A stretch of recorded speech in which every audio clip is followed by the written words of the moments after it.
Hello बच्चों, स्वागत है आपका ज्ञान अखाड़ा के ऑनलाइन प्लेटफॉर्म ग्रीप अरीना में। तो आज हम लोग बच्चों फिर से जुड़े हैं केमिस्ट्री क्लास में। क्लास 11th केमिस्ट्री हम लोग पढ़ेंगे। लास्ट क्लास में जो है हम लोग बेसिक कॉन्सेप्ट ऑफ केमिस्ट्री पूरी तरह से समाप्त कर दिए थे, ठीक है। वो चैप्टर हमारा एंड हो गया था। आज हम लोग जो है अपना नया यूनिट एटॉमिक स्ट्रक्चर शुरू करेंगे, ठीक है। चैप्टर का नाम है बच्चों एटॉमिक स्ट्रक्चर।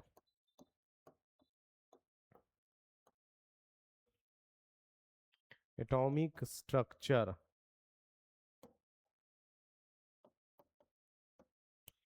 ठीक है। यही चैप्टर का नाम है हमारे।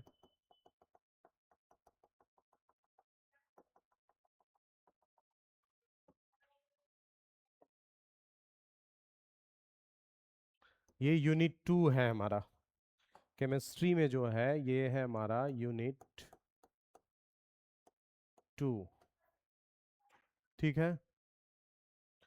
तो ध्यान दो बच्चों, तो यहाँ क्या है, सबसे पहले चैप्टर पे आते हैं। नाम है चैप्टर का एटॉमिक स्ट्रक्चर। इसमें हम लोग को क्या क्या पढ़ना है, ठीक है। तो नाम है एटॉमिक स्ट्रक्चर, मतलब एटम के स्ट्रक्चर के बारे में जानना है। एटम का स्ट्रक्चर क्या होता है, मतलब एटम क्या है, उसका इंटरनल स्ट्रक्चर क्या है, एटम किन किन चीजों से मिलकर के बना हुआ है। देखो, ये चैप्टर का ओरिजिनेशन जो है वो डाल्टन के एटॉमिक थियरी के बाद हुआ। सबसे पहले एटम के बारे में हम लोग लास्ट चैप्टर में पढ़े थे कि एटम के बारे में डाल्टन नामक एक साइंटिस्ट थे, जॉन डाल्टन, जो कि एक्सप्लेन किए थे कि जितना भी सब्सटेंस है इस पूरे अर्थ पर, ठीक है, वो सब स्मॉलेस्ट टीनी पार्टिकल से मिलकर के बना होता है, जिसको हम लोग एटम बोलते हैं। एटम जो है इनडिविजिबल होता है, ऐसा डाल्टन का बोलना था, क्या कि वो स्मॉलेस्ट टीनी पार्टिकल है। इनडिविजिबल का मतलब हुआ कि उससे ज्यादा छोटा नहीं हो सकता एटम, ठीक है। एटम से छोटा कोई सब्सटेंस नहीं हो सकता, ऐसा डाल्टन का कहना था। लेकिन डाल्टन के पोस्टुलेट्स, मतलब डाल्टन का जो एटॉमिक थियरी था हमारा, ठीक है, वो एटॉमिक थियरी पूरी तरह से फेल हो गया। मतलब कह सकते हैं कि वो लिमिटेड था उस समय के लिए। हो सकता है कि डाल्टन के एटॉमिक थियरी का बात सब सही हो, लेकिन आगे चल कर के जो मॉडर्न एक्सपेरिमेंट्स बच्चों हुआ, उस एक्सपेरिमेंट के बेसिस पर एटॉमिक थियरी जो डाल्टन का था वो पूरी तरह से फेल्यूर हो गया। तो उस फेल्यूर को ही कवर अप करने के लिए, जो है उस फेल्यूर को कवर अप करने के लिए न्यू न्यू एक्सपेरिमेंट्स हुए, जिससे एटम के बारे में बहुत सारा जानकारी हमको पता चला, बहुत सारा नॉलेज मिला। उसी नॉलेज के बेसिस पर आज हम लोग इस चैप्टर को स्टार्ट किए हैं, ठीक है। एटॉमिक स्ट्रक्चर जो चैप्टर है, ये केमिस्ट्री के व्यू से ये सबसे ज्यादा इंपॉर्टेंट चैप्टर है आपको। मतलब इस चैप्टर में आपको बहुत सारा इस तरह का कॉन्सेप्ट सब पढ़ना है, जो अभी से लेकर के जब तक आप केमिस्ट्री से जुड़े हुए रहेंगे तब तक जो है आपको ये वाला चीज मिलता रहेगा। मतलब इस चैप्टर का एक एक टॉपिक बहुत ज्यादा इंपॉर्टेंट है, वो सब टॉपिक के बारे में हम लोग डिस्कस करेंगे धीरे धीरे। बस क्लास से आप जुड़े रहें, जिससे कि हम लोग जो है पूरी तरह से इसको डील अप कर पाए, ठीक है। तो आते हैं, हम लोग शुरू करते हैं। तो देखो, सबसे पहले एटम, नाम ही है एटॉमिक स्ट्रक्चर, तो नाम से ही शुरू होगा ये एटम के बारे में। एटम के बारे में तो ऐसे तो हम बहुत सारा डिफिनीशन तुमको बता चुके हैं, लेकिन बेसिक आपको बता चुके थे कि एक मॉडर्न डिफिनीशन है हमारा कि the structural and functional unit of, the structural and functional unit of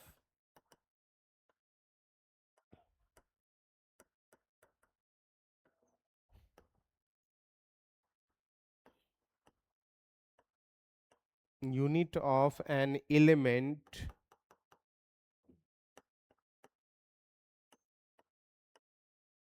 is called an atom, ठीक है। किसी एलिमेंट का जो बेसिक स्ट्रक्चरल और फंक्शनल यूनिट होता है, जिसमें उस एलिमेंट का सारा प्रॉपर्टी इंक्लूड रहेगा, उसी को हम लोग एटम कहते हैं।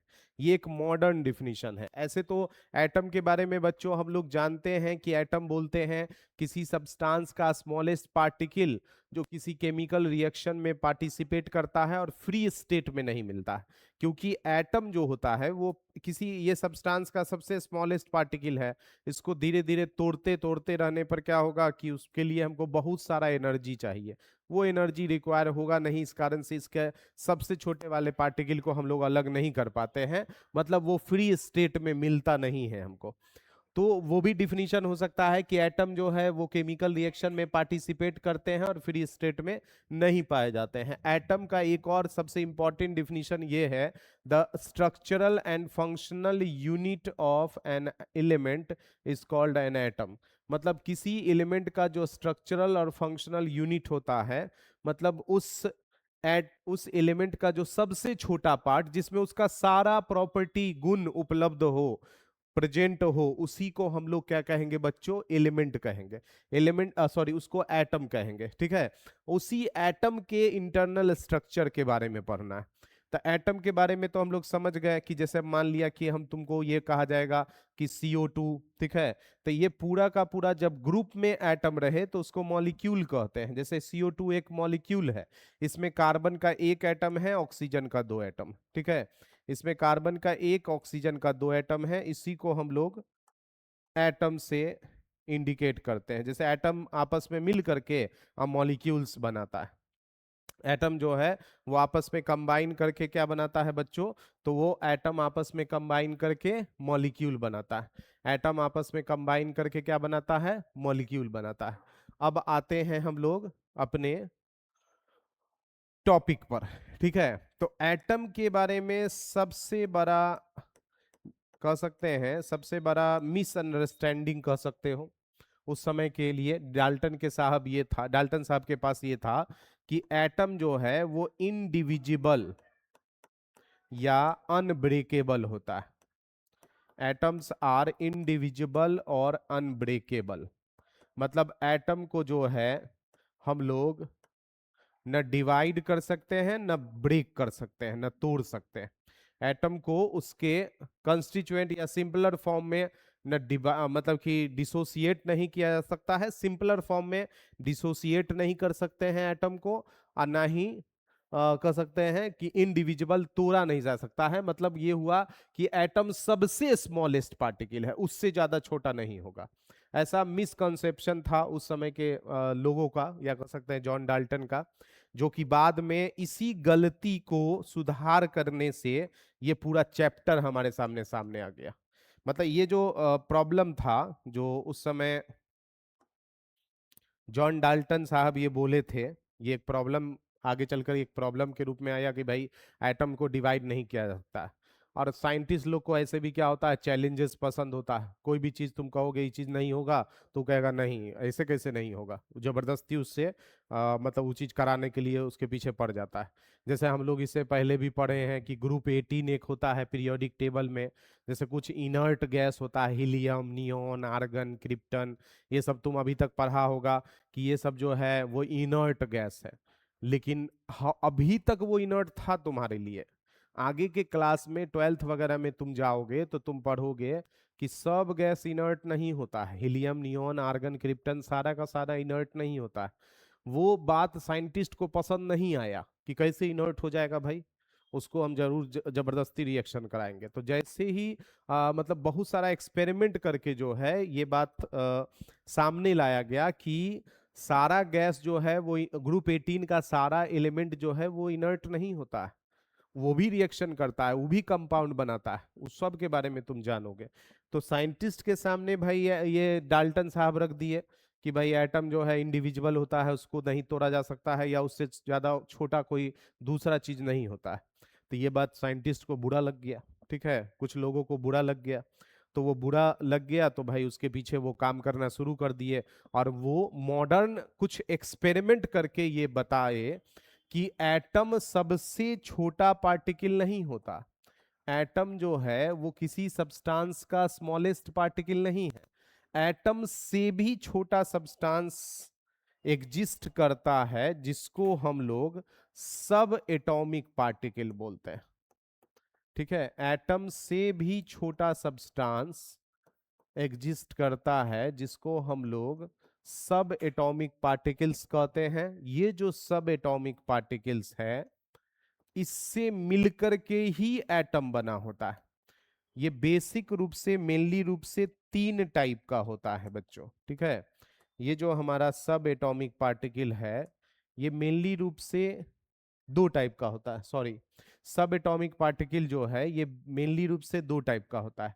एक को हम लोग बोलते हैं फंडामेंटल पार्टिकल,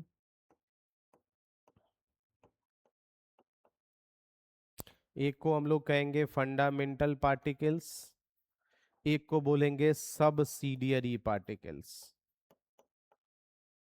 फिर से शुरू से समझो, होता क्या है, हम लोग ये आए कि डाल्टन का ये कहना था कि एटम्स जो है वो इनडिविजिबल होते हैं। एटम जो है उसको डिवाइड नहीं किया जा सकता है, एटम को डिवाइड हम लोग नहीं कर सकते हैं। ऐसा उनका कहना था कि एटम सबसे छोटा पार्टिकल है, उससे छोटा पार्टिकल कुछ होता नहीं है। बहुत सारा मॉडर्न एक्सपेरिमेंट में ये बात सामने आया कि एटम सबसे छोटा नहीं होता है, एटम से भी छोटा पार्टिकल है जिससे मिलकर के एटम बना हुआ है, उसको हम लोग बोलते हैं सब एटॉमिक पार्टिकल। और वो सब एटॉमिक पार्टिकल जो है उसको 2 कैटेगरी में डिवाइड किया गया है बच्चों, ठीक है। उसको सब एटॉमिक पार्टिकल को जो है हम लोग 2 कैटेगरी में डिवाइड किए हैं। पहला जो है हमारा, उसको हम लोग बोलते हैं फंडामेंटल पार्टिकल, और दूसरा जो है वो है सबसिडरी पार्टिकल। सबसे पहले तो आप ये समझे कि सब एटॉमिक पार्टिकल क्या है। तो सब एटॉमिक पार्टिकल वो पार्टिकल है जिससे मिलकर के एटम बना होता है। एटम जो है जिससे मिलकर के, जिन एटम से भी छोटे पार्टिकल से मिलकर के बना होता है, उसको सब एटॉमिक पार्टिकल बोलते हैं। और वो 2 कैटेगरी में बांटा गया, एक फंडामेंटल, एक सब्सिडरी। फंडामेंटल क्या होता है? तो फंडामेंटल वर्ड जो है वो आप जानते होंगे, जनरली इससे पहले वाले क्लास में हम लोग पढ़े हैं कि फंडामेंटल राइट्स होते हैं लोगों के, ठीक है। इंसानों के फंडामेंटल राइट होते हैं कि जैसे खाने का, जैसे रोटी, कपड़ा, मकान, एजुकेशन, ठीक है, ये सब रोटी, कपड़ा, मकान, एजुकेशन, फ्रीडम, ये सब जो है सबका फंडामेंटल राइट है, ठीक है, लोगों का, कि ये सब कंपलसरी रूप से सबको मिलना ही चाहिए। जैसे मान लिया कि कोई व्यक्ति, कोई पर्सन जो है वो एबल नहीं है, सपोज करो कि वो एबल नहीं है, अच्छे से कमा नहीं पा रहा है ढंग से, मतलब जैसे कहने का मतलब ये है कि उसका इनकम बहुत ज्यादा नहीं है, तो गवर्नमेंट उसके लिए, उसका चूंकि फंडामेंटल राइट है उसको खाने पीने का, ठीक है, खाना उसको मिलना चाहिए, भूख से मरना नहीं चाहिए, तो इसके लिए गवर्नमेंट जो है स्कीम चलाती है कि भाई कुछ कम रेट पर, ठीक है, मतलब कह सकते हैं कॉस्ट फैमिलियर पेमेंट पर जो है उसको सामान उपलब्ध कराया जाता है। चावल, जैसे तुम जानते होगे वो बीपीएल वाला जो सिस्टम आता है जिसमें लाल कार्ड और वो पीला कार्ड इस सब में मिलता है, राशन पानी ये सब जो फ्री में मिलता है या कम पैसा में मिलता है। तो ये एक फंडामेंटल राइट है लोगों के पास। अगर मान लिया कुछ लोग एबल नहीं है मकान बनाने के लिए, तो सरकार उसको जो है, गवर्नमेंट अपना स्कीम, अलग अलग तरह का आवास वाला स्कीम होता है, उसके द्वारा उसका मकान बनवाया जाता है। मतलब जो बेसिक फंडामेंटल चीजें हैं जिनसे वो व्यक्ति सरवाइव कर सकता है, वो गवर्नमेंट जो है वो फ्री कर दिया, ठीक है। तो वही फंडामेंटल का मतलब ही होता है कि जो सबको मिलना चाहिए, वैसा पार्टिकल, या कह सकते हैं वैसा राइट जो सबको मिलना चाहिए और कंपलसरी रूप से, समान रूप से, मेल फीमेल, जाति, भाषा, इस सब के किसी चीज पर बिना कोई भेदभाव के सबको मिलना चाहिए, वो फंडामेंटल राइट है। उसी तरह फंडामेंटल पार्टिकल वैसे पार्टिकल हैं जो सारे, ठीक है, जितना भी एटम होता है उस सब में कंपलसरी रूप से प्रेजेंट होगा, उसको फंडामेंटल पार्टिकल कहेंगे हम लोग, ठीक है। वैसे पार्टिकल जो सभी एटम में कंपलसरी रूप से प्रेजेंट रहते हैं, जिस पर उस एटम का प्रॉपर्टी डिपेंड करता है, उसको हम लोग फंडामेंटल पार्टिकल बोलते हैं। और कुछ पार्टिकल जो एटम में हमेशा प्रेजेंट नहीं रहते हैं, कभी इंस्टेंट ऑफ टाइम के लिए आ गए या कुछ समय के लिए आ गए, और या कभी उसमें रहा कभी नहीं रहा, ठीक है, हमेशा प्रेजेंट नहीं रहेगा या सब टाइप के एटम में प्रेजेंट नहीं रहेगा, उसको हम लोग सबसिडियरी पार्टिकल बोलते हैं, ठीक है। अब जैसे सपोज करो कि हमारे पास ये पेन है, ठीक है, तो इस पेन में कुछ पार्टिकल ऐसा है जो, जैसे मान लिया ये पेन भी, सपोज करो कि ये किसी मेटल का ही बना हुआ है, ठीक है। तब मेटल का बना हुआ है, तब मेटल का एटम होगा, उस एटम के अंदर पार्टिकल होगा।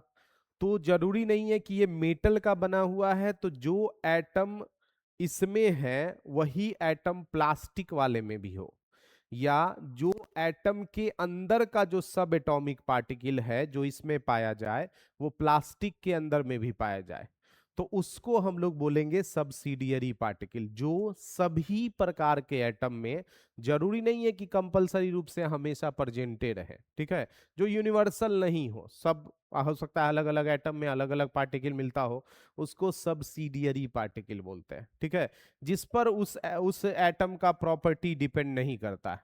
जैसे एक होता है फोटोन, ठीक है, ये टर्म शायद इससे पहले नहीं सुना हो तुम, प्रोटॉन सुने होगे, तो ये फोटोन है। फोटोन शब्द जो है, फोटोन जो वर्ड है हमारा फोटो से बना है, फोटो मतलब होता है लाइट, जो लाइट अभी यहाँ पर बोर्ड वोर्ड पर दिखाई दे रहा है तुमको, ये लाइट को बोलते हैं फोटो, ठीक है, और उसी से फोटो से ही फोटोन बना है, मतलब लाइट जिन पार्टिकल से मिलकर के बना होता है उसको फोटोन कहेंगे, ठीक है। लाइट भी तुमको लगता होगा, आगे जाके इसी चैप्टर में हम लोग को पढ़ना है, लाइट तुमको लगता होगा कि पूरा लाइट क्या है भाई, ये तो समूचा चीज है, वो लाइट सीधे हमारे पास आ रहा है बल्ब से या सन से, किसी भी चीज से जो लाइट आ रहा है वो डायरेक्टली आ रहा है, जबकि ऐसा नहीं है। लाइट जो है हमारा, वो लाइट कंटिन्यूअस हमारे पास नहीं आता है, वो छोटे छोटे टुकड़ा में, छोटे छोटे डिस्क्रीट रूप से आता है, छोटे छोटे पैकेट्स के रूप में आता है, छोटे छोटे पार्टिकल के रूप में आता है, स्मॉलर टीनी पार्टिकल्स के रूप में आता है, जिसको हम लोग फोटोन कहते हैं। मतलब लाइट का पार्टिकल फोटोन से मिलके बना है, लाइट का एटम फोटोन से मिलके बना है, तो ये फोटोन केवल लाइट के एटम में मिलेगा, सब में नहीं मिलेगा। तो इसी को सब्सिडियरी पार्टिकल बोलते हैं, कि जरूरी वैसे पार्टिकल जो एटम में हमेशा प्रेजेंट नहीं रहते हैं या सब एटम में प्रेजेंट नहीं रहते हैं, जिस पर उस एटम का प्रॉपर्टी डिपेंड नहीं करता है, उसको सब्सिडियरी पार्टिकल बोलेंगे। और जिस पर उस एटम का सारा प्रॉपर्टी डिपेंड करे और सभी एटम में यूनिवर्सली रूप से प्रेजेंट रहे, उसको फंडामेंटल पार्टिकल बोलते हैं। तो ये जो फंडामेंटल पार्टिकल है बच्चों, ये तीन टाइप का होता है, ठीक है, ये तीन टाइप का होता है। एक को हम लोग बोलते हैं इलेक्ट्रॉन, ये नाम शायद सुना हो तुम, इलेक्ट्रॉन। दूसरा, इस पर नेगेटिव चार्ज होता है, इलेक्ट्रॉन। एक होता है प्रोटॉन, इस पर पॉजिटिव चार्ज होता है। एक सुना होगा तुम न्यूट्रॉन, नहीं भी सुना होगा तो कोई दिक्कत नहीं, इसको हम लोग बोलते हैं फंडामेंटल पार्टिकल।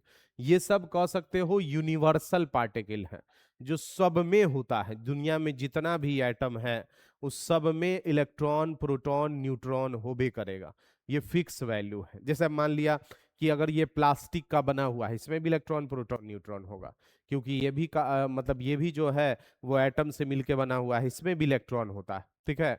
कैसे तुम कहोगे कि सर इसे प्रूफ करके बताइए कैसे इलेक्ट्रॉन होता है, तो देखो हम ये चीज तो तुमको बताए हुए हैं ना, कि जितना भी एलिमेंट है, एलिमेंट में तो एटम होता ही है, क्या कि अभी तुरंत डिफिनीशन भी दिए हैं कि एटम जो है किसी एलिमेंट का कह सकते हैं स्ट्रक्चरल और फंक्शनल यूनिट है, एलिमेंट का सबसे छोटा वाला कण जो है वो एटम होता है। तो ये अगर प्लास्टिक का है तो इसमें भी एटम होगा, इसमें भी इलेक्ट्रॉन होगा, कैसे प्रूफ करेंगे? तो इस प्लास्टिक को तुम जला दो, जलाने के बाद काला काला पदार्थ बचेगा, काला काला सब्सटेंस बचेगा ब्लैक ब्लैक कलर का, वो क्या है? तक कार्बन है। कार्बन क्या है? एलिमेंट है। इसका मतलब ये भी एलिमेंट से बना हुआ है, तो एलिमेंट है तो उसमें एटम होगा ही, एटम होगा तो इलेक्ट्रॉन प्रोटॉन न्यूट्रॉन होगा ही। ये तो खैर डायरेक्टली समझाने का एक तरीका हो गया कि लकड़ी को आप जला दीजिए, लकड़ी जलाने से कोयला बनेगा, कोयला क्या है? कार्बन है, ठीक है, वो कार्बन है, कार्बन में कार्बन क्या है? एलिमेंट है, एलिमेंट है तो एटम होगा ही, एटम होगा तो इलेक्ट्रॉन प्रोटॉन न्यूट्रॉन होगा ही। तो कहने का मतलब है कि ये सब यूनिवर्सल पार्टिकल है, ये सब कुछ में होता है, लकड़ी में भी, रबर में भी, प्लास्टिक में भी, ठीक है, और बाकी तो एलिमेंट लोहा तांबा एल्यूमिनियम जिंक ये सब है ही, वो सब में रहेगा ही। तो फंडामेंटल पार्टिकल बच्चों बोलते हैं वैसे पार्टिकल जो एटम्स में हमेशा प्रेजेंट रहे, जिस पर उस एटम का प्रॉपर्टी डिपेंड करता हो, उसको फंडामेंटल पार्टिकल बोलते हैं, ठीक है। इसको हम लोग ऐसे डिफाइन कर सकते हैं, ठीक है, कि दोज सब atomic particle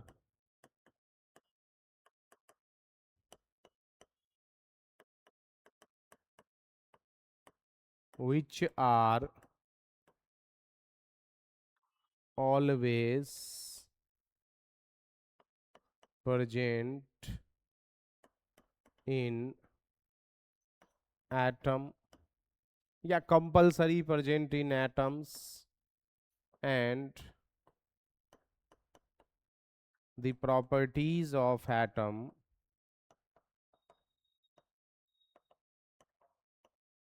depends upon it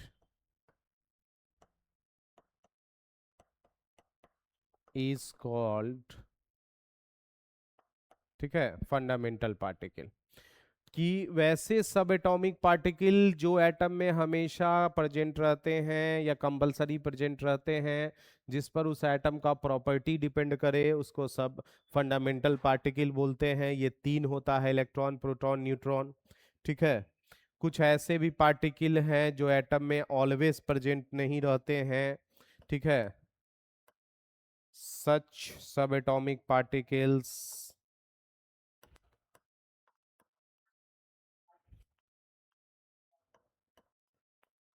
such subatomic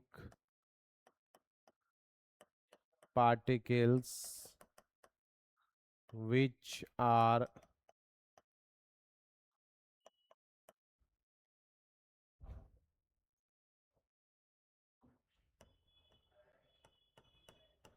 present always in atom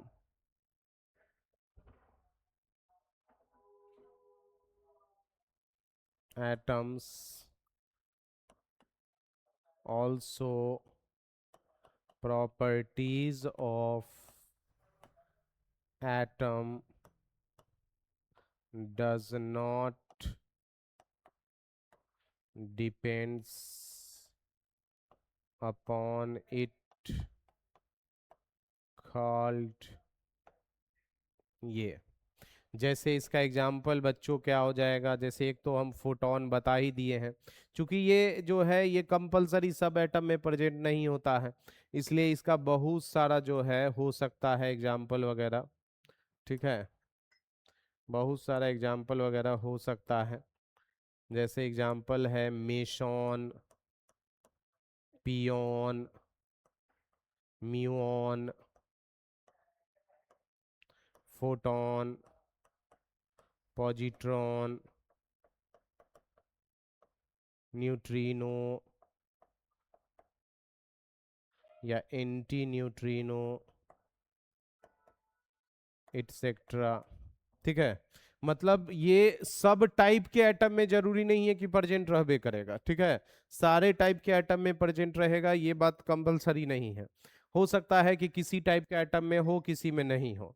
अब जैसे इलेक्ट्रॉन के अंदर भी एटम हो, मतलब इलेक्ट्रॉन के अंदर भी पार्टिकल होता है। सबसे पहले तो ये समझो तुम एटम है, एटम के अंदर फंडामेंटल पार्टिकल है, मतलब सब एटॉमिक पार्टिकल है। जो फंडामेंटल पार्टिकल है वो इलेक्ट्रॉन है। इलेक्ट्रॉन से भी छोटा पार्टिकल होता है, उससे भी छोटा पार्टिकल होता है। अभी तक का जो सबसे छोटा पार्टिकल हम लोग को कैलकुलेटेड है उसको बोलते हैं हम लोग क्वार्क।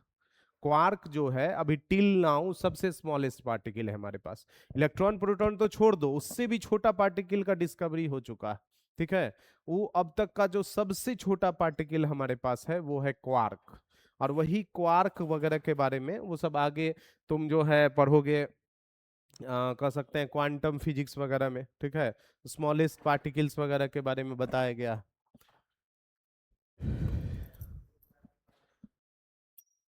हाँ, तो यहाँ पर क्या है कि हम ये बोले कि एटम जो है वो स्मॉलेस्ट टीनी पार्टिकल से मिलकर के बना होता है, जिसको सब एटॉमिक पार्टिकल कहते हैं। इसको दो कैटेगरी में बांटा गया है। एक को बोलते हैं फंडामेंटल, जो एटम में हमेशा प्रेजेंट रहेगा, जिस पर उस एटम का प्रॉपर्टी डिपेंड करता है। ये फंडामेंटल पार्टिकल तीन ही होता है, इलेक्ट्रॉन, प्रोटॉन, न्यूट्रॉन। और ये सब यूनिवर्सल है, एगो न्यूट्रॉन को छोड़ करके। ठीक है। मतलब न्यूट्रॉन केवल हाइड्रोजन में नहीं होता है, बाकी दुनिया में जितना भी सब्सटेंस है उस सब में ये तीनों होगा। ये तीनों एटम यूनिवर्सल है, ये तीनों पार्टिकल यूनिवर्सल है जो सब में होता है। सब्सिडियरी पार्टिकल भी कह सकते हैं सब एटॉमिक पार्टिकल है, लेकिन सब टाइप के एटम में नहीं रहेगा। हो सकता है लकड़ी के एटम में जो सब एटॉमिक पार्टिकल हो वो रबर वाले में नहीं हो, ठीक है। या मान लिया कि लाइट वाले में जो पार्टिकल में सब एटॉमिक पार्टिकल होगा वो आयरन वाले में नहीं हो, तो उसको हम लोग बोलते हैं सबसिडियरी पार्टिकल, जो सब में नहीं एटम होता, सब में प्रेजेंट नहीं होता है, जिस पर उस एटम का प्रॉपर्टी डिपेंड नहीं करे, जैसे मेसॉन, पियोन, मियोन, पॉजिट्रिनो, एंटी न्यूट्रिनो, ठीक है, फोटॉन, ये सब आपका सब एटॉमिक पार्टिकल है, ठीक है। ये एक बार आप देखिए इस क्लासिफिकेशन को।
ठीक है, आगे चलते हैं हम लोग। ये तो हम लोग बेसिक एक क्लासिफिकेशन हम लोग बच्चों जाने, ठीक है, कि एटम क्या होता है। एटम के एटम से भी जैसे हम लोग ये इससे पहले पढ़े थे कि एटम्स जो है वो इंडिविजिबल होते हैं, या एटम अनब्रेकेबल होते हैं, या डिवाइड नहीं किया जा सकता है एटम को। तो हम लोग ये बात जाने कि नहीं, एटम को भी डिवाइड किया जा सकता है। एटम सबसे छोटा पार्टिकल नहीं होता है, एटम से भी छोटे पार्टिकल इस मतलब कह सकते हैं नेचर में एग्जिस्ट करते हैं, जिसको सब एटॉमिक पार्टिकल बोलते हैं। और वो सब एटॉमिक पार्टिकल हमारा फंडामेंटल पार्टिकल और सब्सिडियरी पार्टिकल होता है। सब एटॉमिक पार्टिकल में सारा कुछ आ जाएगा तुम्हारा, इलेक्ट्रॉन, प्रोटॉन, न्यूट्रॉन, ठीक है, पॉजिट्रॉन, एंटी न्यूट्रिनो, न्यूट्रिनो, ये सब सारा जो है वो सब एटॉमिक पार्टिकल्स में आ जाएगा। उसके बाद जो है हम लोग को पढ़ना है बच्चों वही सब एटॉमिक पार्टिकल्स के बारे में, ठीक है। हम लोग को इस पूरे में पढ़ना है डिस्कवरी ऑफ इलेक्ट्रॉन्स के बारे में। सबसे पहला जो है, एक मिनट,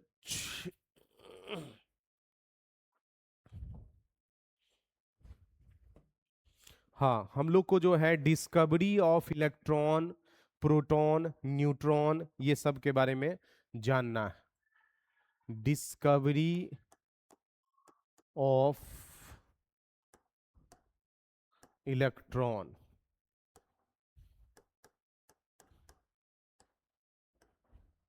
ठीक है, ये हमारा टॉपिक है, इलेक्ट्रॉन का डिस्कवरी। तो देखो, इलेक्ट्रॉन के डिस्कवरी से पहले, ठीक है, एक डिस्कवरी हुआ था कैथोड रे ट्यूब एक्सपेरिमेंट।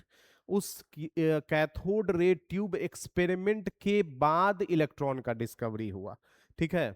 जैसे एक साइंटिस्ट थे, नाम था जे जे थॉमसन, ठीक है, उनका नाम था J J Thomson,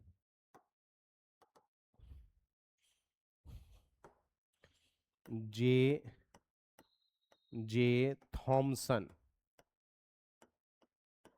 plus William Crook. पहले आप इलेक्ट्रॉन के डिस्कवरी को छोड़ करके ये समझिए कि एक एक्सपेरिमेंट हुआ था जिसका नाम था कैथोड रे ट्यूब एक्सपेरिमेंट, ठीक है। आज थोड़ा सा बेसिक बात हम सब इसमें थोड़ा डिस्कस कर ले रहे हैं।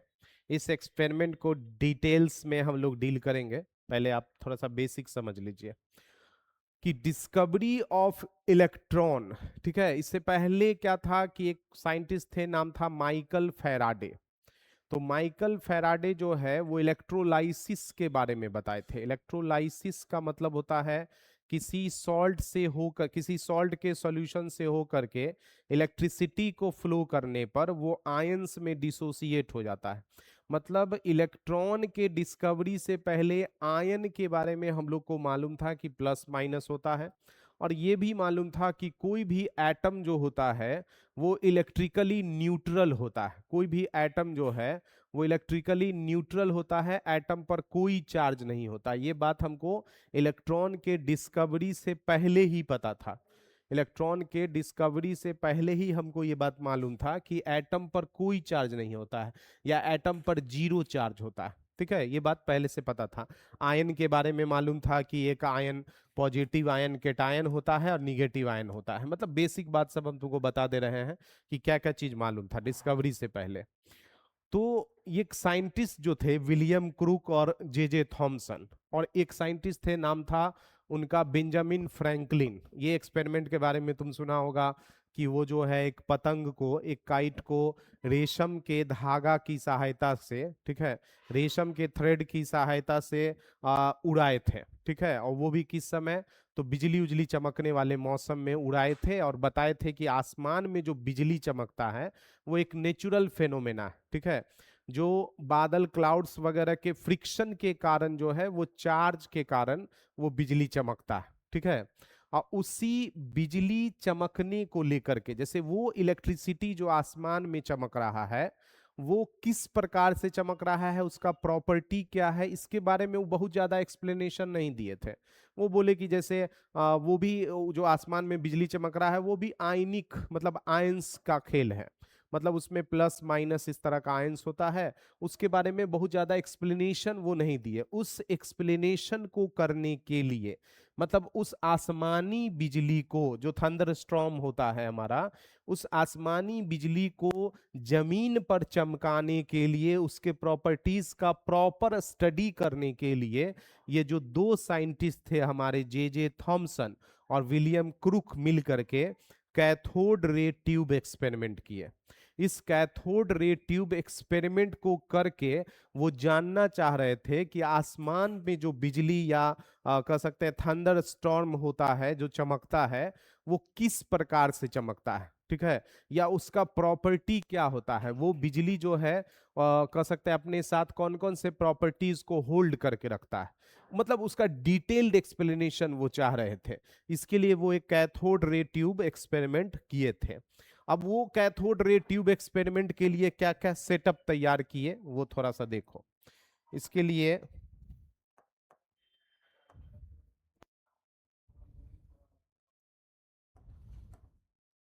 इसमें हम लोग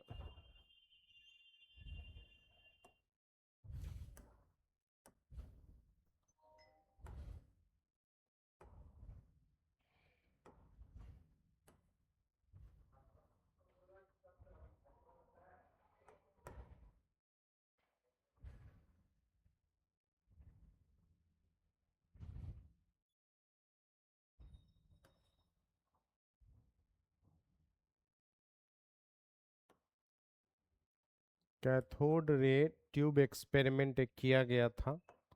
उस एक्सपेरिमेंट में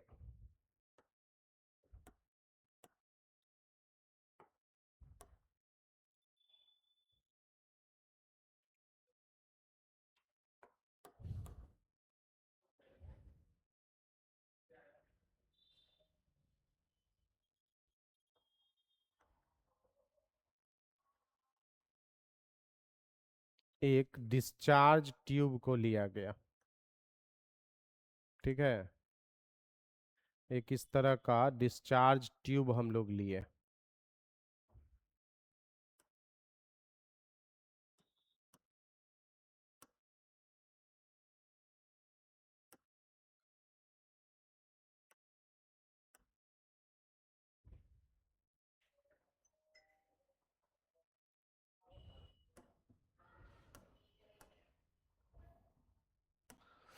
हाँ देखो, ये एक डिस्चार्ज ट्यूब लिया गया।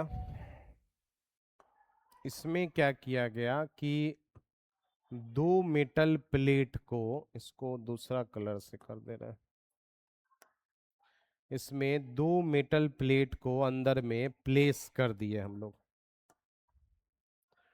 दो मेटल प्लेट को अंदर में प्लेस किए हम लोग।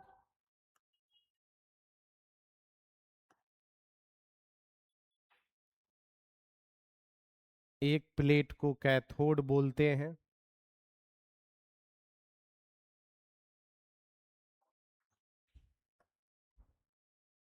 और दूसरे प्लेट को जो है एनोड कहेंगे हम लोग।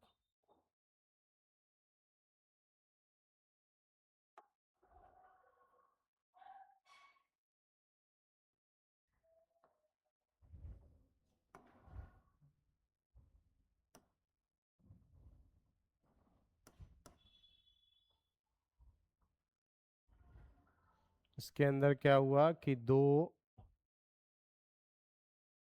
प्लेट को प्लेस कर दिए हम लोग, ठीक है। और इसको एक वायर के हेल्प से जोड़ दिए।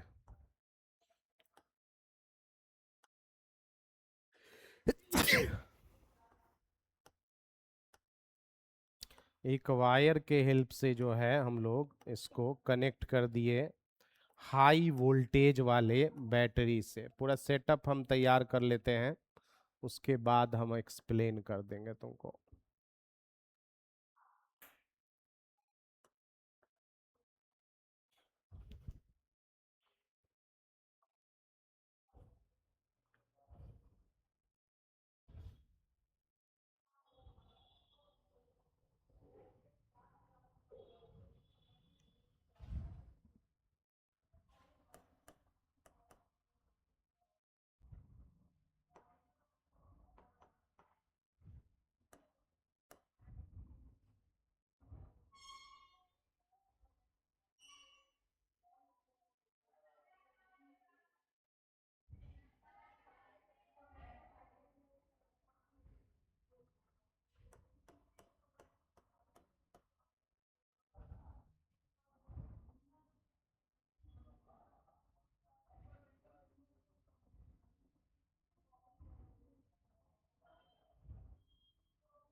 हाई वोल्टेज बैटरी था जो कि लगभग 10,000 वोल्ट इसमें था।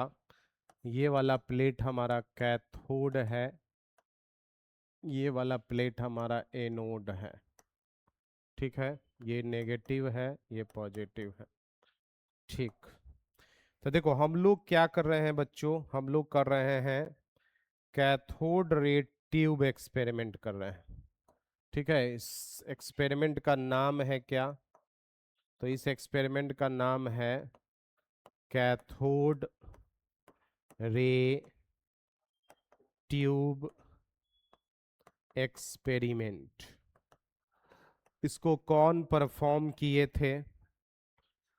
इसको दो साइंटिस्ट मिलकर के परफॉर्म किए। एक का नाम था जे जे थॉमसन और एक और साइंटिस्ट थे, नाम था उनका विलियम क्रुक।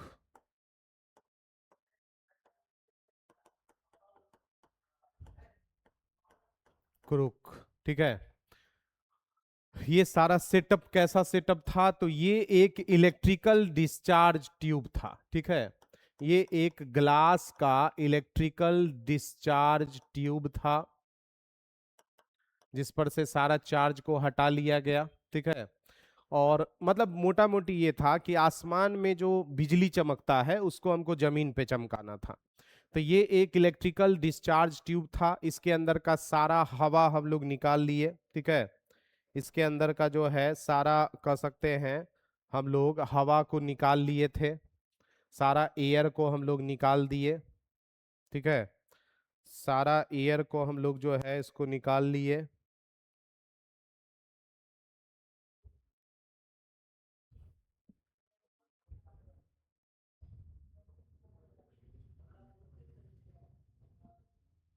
इसको ये कर लेते हैं हम लोग, सेव कर लेते हैं, काहे कि नेक्स्ट क्लास में ये काम देगा हम लोग को, ठीक है। हाँ, इसमें का जो है सारा एयर को हम लोग, इस ये एक इलेक्ट्रिकल डिस्चार्ज ट्यूब है, इसमें का सारा एयर हम लोग निकाल लिए। इसके अंदर दो मेटल का प्लेट को हम लोग प्लेस कर दिए हैं, एक था हमारा कैथोड, दूसरा था एनोड, ठीक है। और इसको हाई वोल्टेज बैटरी, लगभग 10,000 वोल्ट के बैटरी से जोड़ दिए, ठीक है, बस 10,000 बैटरी के वोल्ट से जोड़ दिए हैं। और इसके अंदर काफी लो प्रेशर क्रिएट किया गया, 10⁻⁻2 mm Hg से 10⁻³ mm Hg तक, ठीक है। और इसके अंदर ये सेटअप तैयार किया गया केवल क्या चीज के लिए, तो बिजली को चमकाने के लिए, ठीक है, आसमान के बिजली को चमकाने के लिए। इस एक्सपेरिमेंट से सबसे पहले हम लोग ये जानेंगे कि जो थंडर स्टॉर्म चलता रहता है, वो थंडर स्टॉर्म का क्या प्रॉपर्टी होता है, ठीक है। इस एक्सपेरिमेंट से हम लोग ये जानेंगे।